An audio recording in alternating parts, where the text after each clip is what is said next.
ओम शांति।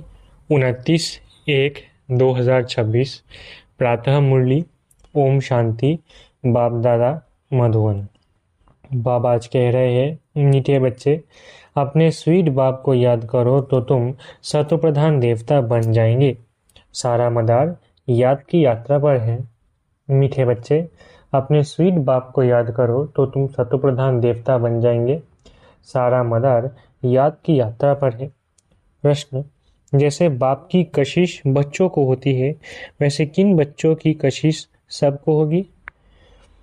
उत्तर: जो फूल बने हैं।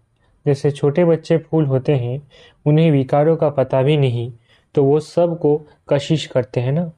ऐसे तुम बच्चे भी जब फूल अर्थात पवित्र बन जाएंगे तो सबको कशिश होगी। तुम्हारे में विकारों का कोई भी कांटा नहीं होना चाहिए। ओम शांति। रूहानी बच्चे जानते हैं कि यह पुरुषोत्तम संगम युग है। अपना भविष्य का पुरुषोत्तम मुख देखते हो, पुरुषोत्तम चोला देखते हो, फील करते हो कि हम फिर नई दुनिया सत्युग में इनकी अर्थात लक्ष्मी नारायण की वंशावली में जाएंगे, अर्थात सुख धाम में जाएंगे अथवा पुरुषोत्तम बनेंगे। बैठे बैठे ये विचार आते हैं। स्टूडेंट जो पढ़ते हैं तो जो दर्जा पढ़ते हैं वो जरूर बुद्धि में होगा ना, मैं बैरिस्टर या फलाना बनूंगा। वैसे तुम भी जब यहाँ बैठते हो तो ये जानते हो हम विष्णु डिनाइस्टी में जाएंगे। विष्णु के दो रूप है, लक्ष्मी नारायण, देवी देवता। तुम्हारी बुद्धि अभी अलौकिक है और कोई मनुष्य की बुद्धि में ये बातें रमन नहीं करती होंगी। तुम बच्चों की बुद्धि में ये सब बातें हैं। ये कोई कॉमन सत्संग नहीं है। यहाँ बैठे हो, समझते हो सत बाबा जिसको शिव कहा जाता है, उनके संग में बैठे हो। शिव बाबा ही रचता है, वही रचना के आदि मध्य अंत को जानते हैं और ये नॉलेज देते हैं, जैसे कि कल की बात सुनाते हैं। यहाँ बैठे हो तो ये तो याद होगा ना कि हम आए हैं रिविजुविनेट होने, अर्थात ये शरीर बदल देवता शरीर लेने। आत्मा कहती है हमारा ये तमो प्रधान पुराना शरीर है, इसे बदलकर ऐसा लक्ष्मी नारायण बनने का है। ये मुझे कितनी श्रेष्ठ है। पढ़ाने वाला टीचर जरूर पढ़ने वाले स्टूडेंट से होशियार होगा ना। पढ़ाते हैं, अच्छे कर्म सिखलाते हैं तो जरूर ऊंच होगा ना। तुम जानते हो हमको सबसे ऊंच से ऊंच भगवान पढ़ाते हैं। भविष्य में हम सो देवता बनेंगे। हम जो पढ़ते हैं सो भविष्य नई दुनिया के लिए, और कोई को नई दुनिया का पता भी नहीं है। तुम्हारी बुद्धि में अब आता है ये लक्ष्मी नारायण नई दुनिया के मालिक थे, तो जरूर फिर रिपीट होगा। तो बाप समझाते हैं, तुमको पढ़ाकर मनुष्य से देवता बनाता हूँ। देवताओं में भी जरूर नंबरवार होंगे। दैवी राजधानी होती है ना। तुम्हारा सारा दिन यही ख्यालात चलता होगा कि हम आत्मा है। हमारी आत्मा जो बहुत पतित थी, सो अब पावन बनने के लिए पावन बाप को याद करती है। याद का अर्थ भी समझना है। आत्मा याद करती है अपने स्वीट बाप को। बाप खुद कहते हैं, बच्चे मुझे याद करने से तुम सतोप्रधान देवता बन जाएंगे। सारा मदार याद की यात्रा पर है। बाप जरूर पूछेंगे ना, बच्चे कितना समय याद करते हो? याद करने में ही माया की लड़ाई होती है। तुम खुद समझते हो ये यात्रा नहीं परंतु जैसे कि लड़ाई है। इसमें विघ्न बहुत पड़ते हैं। याद की यात्रा में रहने में ही माया विघ्न डालती है, अर्थात याद भुला देती है। कहते भी है बाबा, हमको आपकी याद में रहने में माया के तूफान बहुत लगते हैं। नंबर 1 तूफान है देह अभिमान का, फिर है काम क्रोध लोभ मोह। आज काम का तूफान, कल क्रोध का तूफान, लोभ का तूफान आया। आज हमारी अवस्था अच्छी रही, कोई भी तूफान नहीं आया। याद की यात्रा में सारा दिन रहे, बड़ी खुशी थी। बाबा को बहुत याद किया। याद में प्रेम के आंसू बहते रहे। बाप की याद में रहने से तुम मीठे बन जाएंगे। तुम बच्चे ये भी समझते हो कि हम माया से हार खाते खाते कहाँ तक आकर पहुंचे हैं। बच्चे हिसाब निकालते हैं, कल्प में कितने मास कितने दिन हैं। बुद्धि में आता है ना। अगर कोई कहे लाखों वर्ष आयु है तो फिर कोई हिसाब थोड़ी ही कर सकते। बाप समझाते हैं ये सृष्टि का चक्र फिरता रहता है। इस सारे चक्र में हम कितने जन्म लेते हैं, कैसे डिनाइस्टी में जाते हैं, ये तो जानते हो ना। ये बिल्कुल नई बातें, नई नॉलेज है नई दुनिया के लिए। नई दुनिया स्वर्ग को कहा जाता है। तुम कहेंगे हम अभी मनुष्य है, देवता बन रहे हैं। देवता पद है ऊंच। तुम बच्चे जानते हो हम सबसे न्यारी नॉलेज ले रहे हैं। हमको पढ़ाने वाला बिल्कुल न्यारा विचित्र है। उनको ये साकार चित्र नहीं है, वो है ही निराकार। तो ड्रामा में देखो कैसा अच्छा पाठ रखा हुआ है। बाप पढ़ाए कैसे, तो खुद बतलाते हैं मैं फलाने तन में आता हूँ। किस तन में आता हूँ वो भी बताते हैं। मनुष्य मूंझते हैं क्या एक ही तन में आएगा, परंतु ये तो ड्रामा है ना, इसमें चेंज हो नहीं सकती। ये बातें तुम ही सुनते हो और धारण करते हो और सुनाते हो। ऐसे हमको शिव बाबा पढ़ाते हैं, हम फिर और आत्माओं को पढ़ाते हैं। पढ़ती आत्मा है, आत्मा ही सीखती सिखलाती है। आत्मा मोस्ट वैल्यूएबल है। आत्मा अविनाशी अमर है। सिर्फ शरीर खत्म होता है। हम आत्माएं अपने परम पिता परमात्मा से नॉलेज ले रही है। रचयिता और रचना के आदि मध्य अंत 84 जन्मों की नॉलेज ले रहे हैं। नॉलेज कौन लेते हैं? आत्मा। आत्मा अविनाशी है। मोह भी रखनी चाहिए अविनाशी चीज में, न कि विनाशी चीज में। इतना समय तुम विनाशी शरीर में मोह रखते आए हो, अभी समझते हो हम आत्मा है, शरीर का भान छोड़ना है। कोई कोई बच्चे लिखते हैं मुझ आत्मा ने यह काम किया, मुझ आत्मा ने आज ये भाषण किया, मुझ आत्मा ने आज बाज बहुत बाबा को याद किया। वो है सुप्रीम आत्मा नॉलेजफुल। तुम बच्चों को कितनी नॉलेज देते हैं? मूल वतन सूक्ष्म वतन को तुम जानते हो। मनुष्य की बुद्धि में तो कुछ भी नहीं है। तुम्हारी बुद्धि में है रचता कौन है। इस मनुष्य सृष्टि का क्रिएटर गाया जाता है तो जरूर कर्तव्य में आते हैं। तुम जानते हो और कोई मनुष्य नहीं जिसको आत्मा और परमात्मा बाप याद हो। बाप ही नॉलेज देते हैं कि अपने को आत्मा समझो। तुम अपने को शरीर समझ उल्टे लटक पड़े हो। आत्मा सतचित आनंद स्वरूप है। आत्मा की सबसे जास्ती महिमा है। एक बाप के आत्मा की कितनी महिमा है। वही दुख हरता सुख करता है। मच्छर आदि की तो महिमा नहीं करेंगे कि वो दुख हरता सुख करता है, ज्ञान का सागर है। नहीं, ये बाप की महिमा है।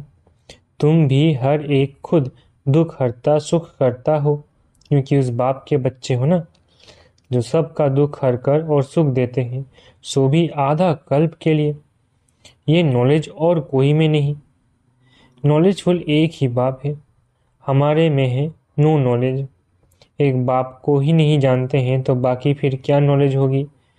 अभी तुम फील करते हो हम पहले नॉलेज लेते थे, कुछ भी नहीं जानते थे। बेबी में, छोटे बच्चे में नॉलेज नहीं होती और कोई अवगुण भी नहीं होती है, इसलिए उनको महात्मा कहा जाता है, क्योंकि पवित्र है। जितना छोटा बच्चा उतना नंबर 1 फूल, बिल्कुल ही जैसे कर्मातीत अवस्था है। कर्म विकर्म की कुछ कुछ नहीं जानते, सिर्फ अपने को ही जानते हैं। वो फूल है इसलिए सबको कशिश करते हैं, जैसे अब बाबा कशिश करते हैं। बाप आए ही हैं तुम सबको फूल बनाने। तुम्हारे में कई बहुत खराब कांटे भी हैं, 5 विकार रूपी कांटे हैं ना। इस समय तुमको फूलों और कांटों का ज्ञान है। कांटों का जंगल भी होता है। बबूल का कांटा सबसे बड़ा होता है। उन कांटों से भी बहुत चीजें बनती हैं, भेंट की जाती है मनुष्य की। बाप समझाते हैं इस समय बहुत दुख देने वाले मनुष्य कांटे हैं, इसलिए इनको दुख की दुनिया कहा जाता है। कहते भी है बाप सुखदाता है, माया रावण दुखदाता है। फिर सत्युग में माया नहीं होगी तो ये कुछ भी बातें नहीं होंगी।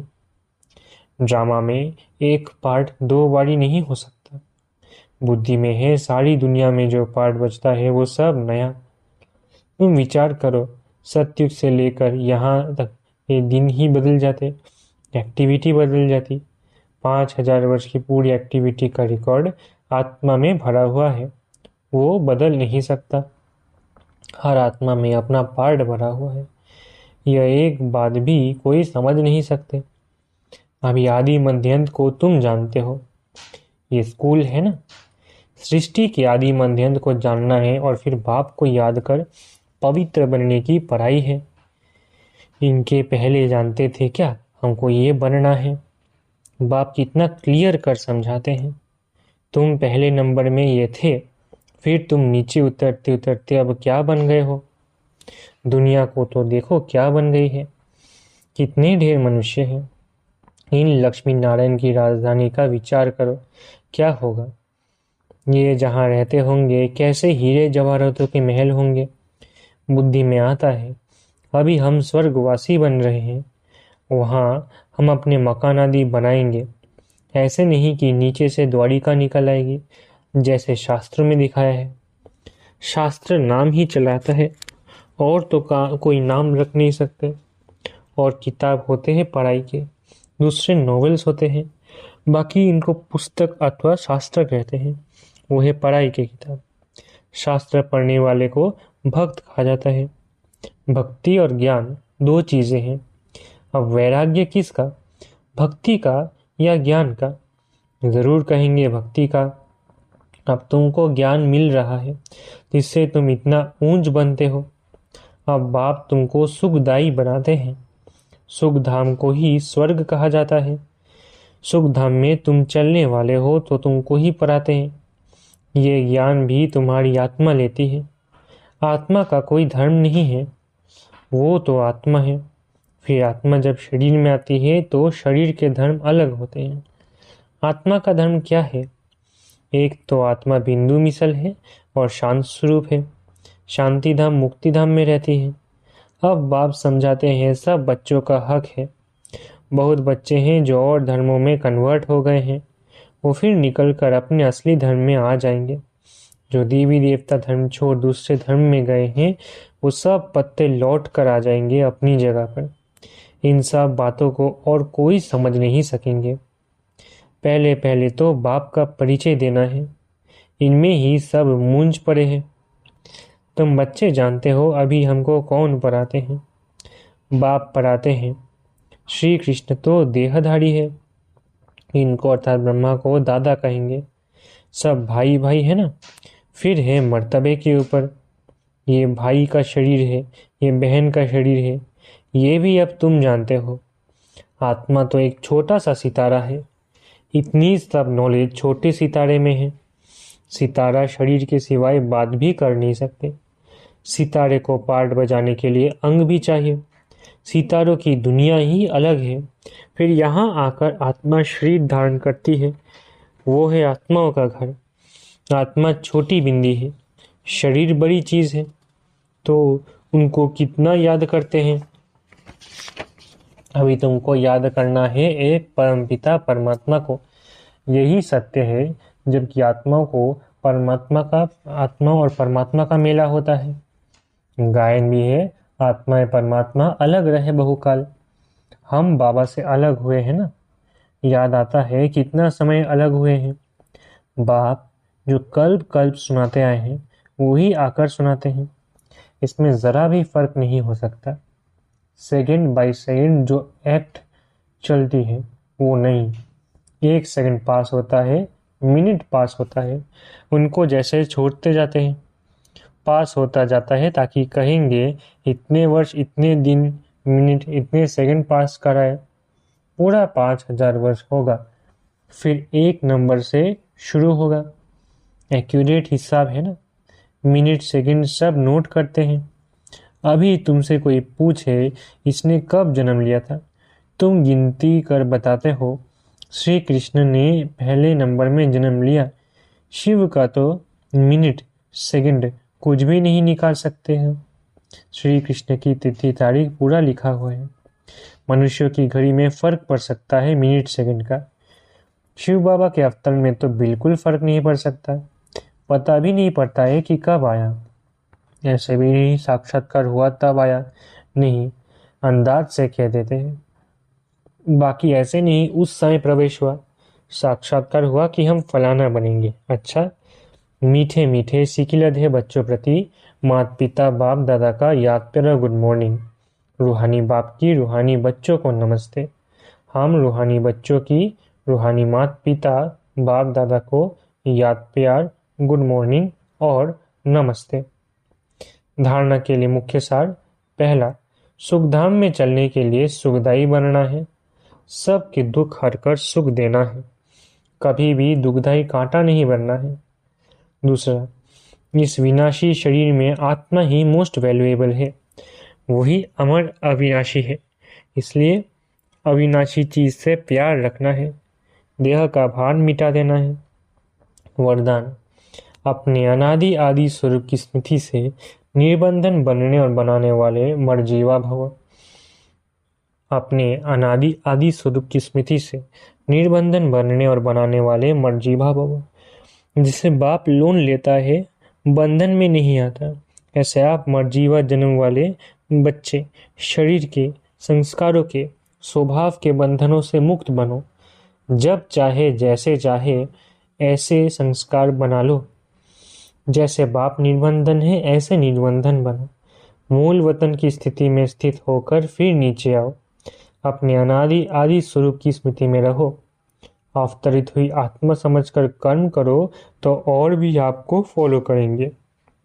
स्लोगन, याद की वृत्ति से वायुमंडल को पावरफुल बनाना यही मनसा सेवा है। स्लोगन, याद की वृत्ति से वायुमंडल को पावरफुल बनाना यही मनसा सेवा है। अव्यक्त इशारे, इस अव्यक्ति मास में बंधन मुक्त रहे जीवन मुक्त स्थिति का अनुभव करो। जब तक किसी भी प्रकार का लगाव है, चाहे वो संकल्प के रूप में हो, चाहे संबंध के रूप में, चाहे संपर्क के रूप में, चाहे अपनी कोई विशेषता की तरफ हो, कोई भी लगाव बंधन युक्त कर देगा। वो लगाव अशरीरी बनने नहीं देगा और वो विश्व कल्याणकारी भी बना नहीं सकेगा। इसलिए पहले स्वयं लगाव मुक्त बनो, तब विश्व को मुक्त व जीवन मुक्ति का वर्षा दिला सकेंगे। अच्छा, ओम शांति। शुक्रिया बाबा।